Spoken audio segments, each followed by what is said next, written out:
ಎಲ್ರಿಗೂ ನಮಸ್ಕಾರ. Welcome to P F Pavan facts. Pavan ಫ್ಯಾಕ್ಟ್ಸ್ಗೆ ಸ್ವಾಗತ, ಸುಸ್ವಾಗತ. ಸೊ ಇವತ್ತು ನಾನು ಯಾವ ಪೊಯಮ್ನ ಎಕ್ಸ್ಪ್ಲೈನ್ ಮಾಡ್ತಾ ಇದ್ದೀನಿ ಅಂತ ನಿಮ್ಗೆ ಆಲ್ರೆಡಿ ತುಂಬ ಚೆನ್ನಾಗಿ ಗೊತ್ತಿರುತ್ತೆ. The school bye, it is return by William ಬ್ಲೇಕ್. So ಹಾಗಾಗಿ ತಡ ಮಾಡೋದು ಬೇಡ, ಬನ್ನಿ ಈ ಒಂದು ಪೊಯಮ್ನ ಶುರು ಮಾಡೋಣ. I love to rise in a summer morn. So ಈ ಒಂದು ಪೊಯಮ್ನ ಸ್ಟಾರ್ಟಿಂಗಲ್ಲಿ ನೋಡೋದಾದರೆ ಇಲ್ಲಿ ಸ್ಕೂಲ್ ಬಾಯ್ ಏನಂತ ಹೇಳ್ತಿದ್ದಾರೆ. ಸೊ ಇವ್ರಿಗೆ ಯಾವಾಗ ಎದ್ದೇಳಲಿಕ್ಕೆ ಇಷ್ಟಪಡ್ತಾರೆ, ಮೀನ್ಸ್ ಅವರು ಬೆಳಿಗ್ಗೆ ಅಂದರೆ ಒಂದು ಬೇಸಿಗೆ ಬೆಳಿಗ್ಗೆ ಅವರು ಎದ್ದೇಳಲಿಕ್ಕೆ ಇಷ್ಟಪಡ್ತಾರೆ. When the bird Singh on every tree. So ಎದ್ದ ನಂತರ ಅವರು ಏನನ್ನು ಕೇಳಿಸ್ಕೊಳ್ಳಿಕ್ಕೆ ಇಷ್ಟಪಡ್ತಾರೆ ಅಂದರೆ ಅವ್ರು ಎದ್ದ ತಕ್ಷಣ ಒಂದು ಪಕ್ಷಿಗಳ ಏನೊಂದು ಸೌಂಡ್ ಮಾಡುತ್ತೆ, ಅಥವಾ ಬೆಳಿಗ್ಗೆ ಎದ್ದು ಚಿರ್ಪಿಂಗ್ ಸೌಂಡ್ ಅಂತ ಹೇಳ್ತೀವಲ್ಲ, ಹಾಗಾಗಿ ಪಕ್ಷಿಗಳು ಮಾಡುವಂಥ ಸೌಂಡ್ ಅದನ್ನು ಕೇಳಿಸ್ಕೊಳ್ಳಿಕ್ಕೆ ಇಷ್ಟಪಡ್ತಾರೆ. The distant huntsman winds his horn. So ಅದ್ರ ಜೊತೆಗೆ ಹಂಟ್ಸ್ಮ್ಯಾನು, ಸೊ ಬೇಟೆಗಾರ, ಅವನು ಓದುವಂಥ ಶಂಖ ಅಥವಾ ಅವ್ನು ಮಾಡೋವಂಥ ಸೌಂಡ್ ಇರುತ್ತಲ್ಲ ಅದನ್ನು ಕೇಳಲಿಕ್ಕೆ ಇಷ್ಟಪಡ್ತಾರೆ. And the skylark sings with me, O what sweet company. ಅಂದರೆ ಇವೆಲ್ಲವೂ ಕೂಡ ಅಂದರೆ ಪಕ್ಷಿಗಳ ಸೌಂಡ್ ಆಗಿರ್ಬೋದು, ಹಂಟ್ಸ್ಮ್ಯಾನ್ ಆಗಿರ್ಬೋದು, ಅಥವಾ ಇವು ಒಂದು ಹುಡುಗ ಹಾಡು ಹೇಳಿದಾಗ ಇವು ಸ್ಕೂಲ್ ಬಾಯ್ ಜೊತೆಗೆ ಸ್ಕೈಲಾರ್ ಕೂಡ, ಪಕ್ಷಿ ಕೂಡ ಅದರ ಒಂದು ಧ್ವನಿಯನ್ನು ಗೂಡಿಸುತ್ತೆ, ಅಥವಾ ಅದು ಕೂಡ ಈ ಹುಡುಗನ ಜೊತೆಗೆ ಹಾಡು ಹೇಳುತ್ತೆ. ಅಂದರೆ ಇವೆಲ್ಲವೂ ಕೂಡ ಸ್ಕೂಲ್ ಬಾಯ್ಗೆ ಕಂಪನಿಯನ್ನು ಕೊಡುತ್ತೆ ಅಂತೇಳಿ ಒಂದು ಮೊದಲನೇ ಸ್ಟಾನ್ಸದಲ್ಲಿ ಹೇಳ್ತಿದ್ದಾರೆ. ಸೊ ಇನ್ನು ಸಿಂಪಲಾಗಿ ಹೇಳಬೇಕು ಅಂತಂದರೆ, ವೆನ್ ಸ್ಕೂಲ್ ಬಾಯ್ ಈ woke up in the morning, he loves to listen to the noise or chirping sound of the birds, and he loves to listen to the noise or sound made by distant huntsman. And skylark, it gives sweet company to the schoolboy. When this boy sings means here the bird, it will also join its voice with the boy. He says that all these things, they give sweet company to the schoolboy. But to go to school on summer morn, oh, it drives all joy away. So ಅಂದರೆ ಇದೆಲ್ಲ sound, ಪಕ್ಷಿಗಳ sound ಇದೆಲ್ಲ ಕೇಳಿಸ್ಕೊಂಡು ಆದಮೇಲೆ next ಅವ್ರಿಗೆ ಸ್ಕೂಲಿಗೆ ಹೋಗ್ಬೇಕಲ್ಲ ಅನ್ನೋ ಒಂದು ಯೋಚನೆ ಬರುತ್ತೆ. ಅಂದರೆ ಬರೀ ಪಕ್ಷಿಗಳ ಹಾಡನ್ನ ಕೇಳಿಸ್ಕೊಂಡು ಡಿಸ್ಟೆಂಟ್ ಹಂಟ್ಸ್ಮ್ಯಾನ್ ಮಾಡೋಂಥ ಸೌಂಡನ್ನ ಕೇಳಿಸ್ಕೊಂಡು ಹುಡುಗ ಮನೇಲಿ ಇರ್ಲಿಕ್ಕಾಗಲ್ಲ. ಸೊ ಹಾಗಾಗಿ ಅವನು ಸ್ಕೂಲಿಗೆ ಹೋಗ್ಬೇಕಾಗುತ್ತೆ.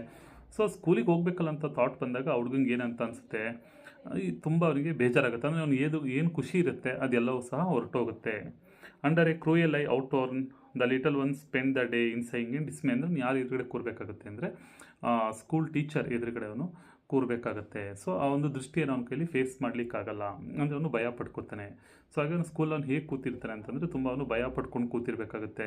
ಅಲ್ಲಿ ಅವನು ಯಾವುದೇ ಒಂದು ಖುಷಿ ಅಥವಾ ಸಂತೋಷ ಅವನಿಗೆ ಆ ಒಂದು ಕ್ಲಾಸ್ ರೂಮಲ್ಲಿ ಅಥವಾ ಸ್ಕೂಲ್ ಅವನಿಗೆ ಸಿಗೋದಿಲ್ಲ.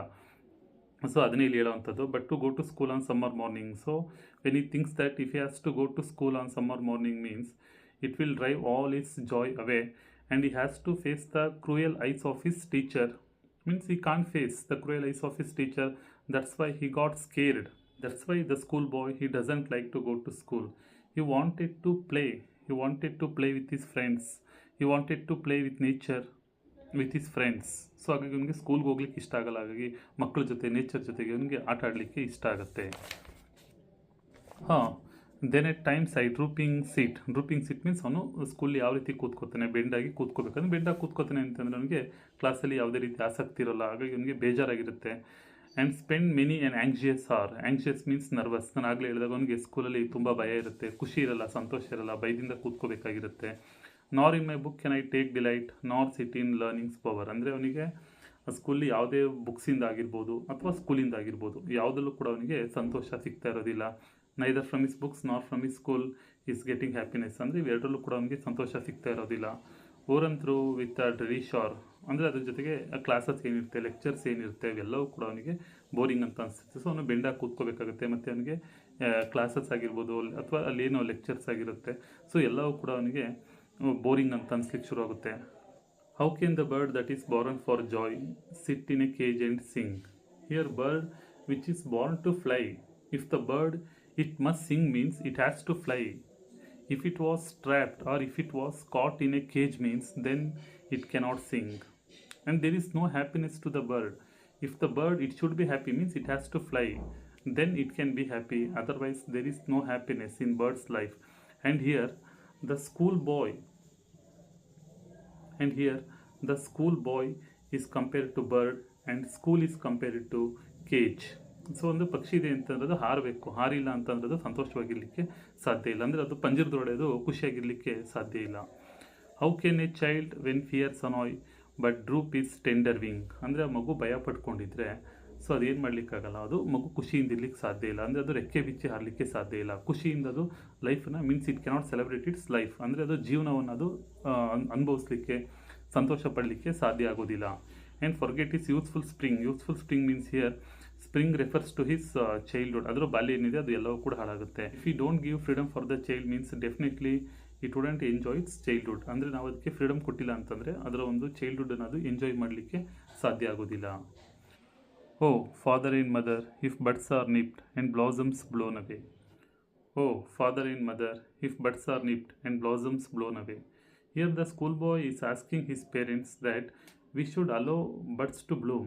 If we cut the buds means then what will happen? It will never bloom, it will never blossom.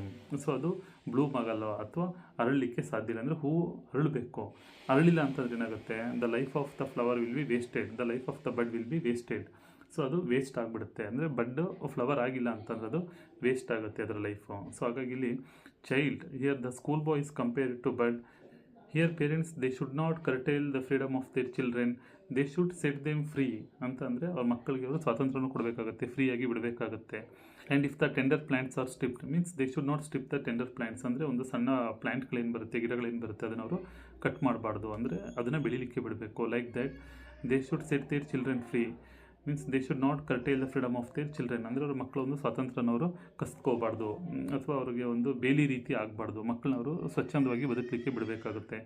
Of their joy in the springing day by sorrow and care's dismay. So ಆ ರೀತಿ ಬಿಟ್ಟಿಲ್ಲ ಅಂತಂದರೆ ಅವರ ಬಾಲ್ಯ ಏನಾಗುತ್ತೆ, ಅಲ್ಲಿಗೆ ಹಾಳಾಗುತ್ತೆ. ಅವರು ಖುಷಿಯಿಂದ ನೆಮ್ಮದಿಯಿಂದ ಬದುಕಿಲ್ಲ ಅಂತಂದರೆ ಅವರ ಬಾಲ್ಯ ಏನಾಗುತ್ತೆ, ಅಲ್ಲಿಗೆ ವೇಸ್ಟ್ ಆಗುತ್ತೆ, ಅದು ಪ್ರಯೋಜನಕ್ಕೆ ಬರಲ್ಲ.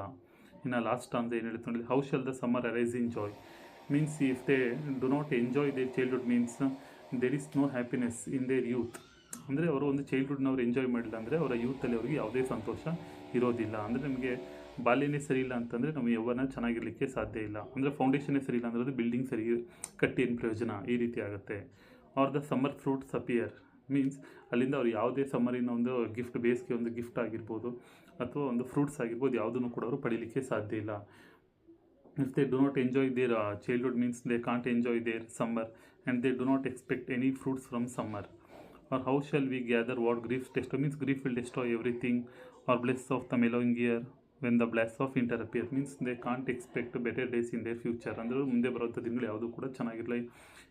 ಇನ್ their old age also they has to suffer, ಅಂದರೆ ಅವ್ರು ವಯಸ್ಸಾದ ಮೇಲೆ ಕೂಡ ಸಫರ್ ಆಗಬೇಕಾಗುತ್ತೆ.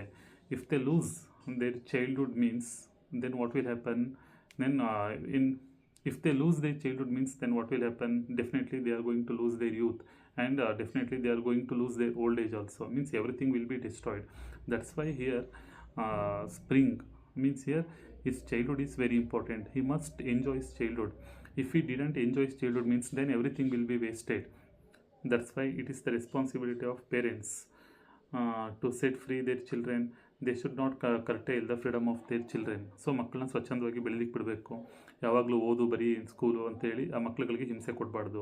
ಅಂದರೆ ಆ ಮಕ್ಕಳುಗಳನ್ನು ಸ್ಕೂಲಿಂದ ಬಂದಾಗಲೂ ಮಕ್ಕಳನ್ನ ಆಟ ಆಡ್ಲಿಕ್ಕೆ ಬಿಡಲ್ಲ. ಚಿಕ್ಕ LKG UKG 1ನೇ ಕ್ಲಾಸ್ ಮಕ್ಳಿಗೂ ಅವ್ರಿಗಿಂತ ದೊಡ್ಡ ಸೈಜ್ ಇರೋ ಬ್ಯಾಗನ್ನು ಹಾಕ್ಸೋವಂಥದ್ದು. ಸೊ ಈ ರೀತಿ ಚಿಕ್ಕ ಮಕ್ಕಳುಗಳಿಗೆ ಓದು ಬರೀ ಅಂತೇಳಿ ಟಾರ್ಚರ್ ಮಾಡೋವಂಥದ್ದು. ಚಿಕ್ಕ ಮಕ್ಕಳು ಫ್ರೆಂಡ್ಸ್ ಜೊತೆಗೆ, ನೇಚರ್ ಜೊತೆಗೆ, ಪ್ರಕೃತಿ ಜೊತೆಗೆ ಬೆಳಿಬೇಕಾಗಿರುತ್ತೆ.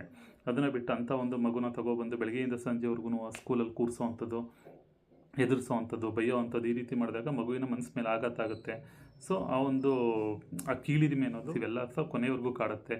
ಕೊನೆಯವರೆಗೂ ಕೂಡ ಮಗು ಸಂತೋಷವಾಗಿರಲಿಕ್ಕೆ ಸಾಧ್ಯ ಇಲ್ಲ ಅಂತ ಹೇಳ್ತೀರಿ. ಸೊ ಈಗಿನ ಎಜುಕೇಷನ್ ಸಿಸ್ಟಮಲ್ಲಿ ಈ ರೀತಿ ಆಗ್ತಾ ಇದೆ. ಸೊ ಇದರಲ್ಲಿ ಒಂದಷ್ಟು ಬದಲಾವಣೆಗಳಾಗಬೇಕು.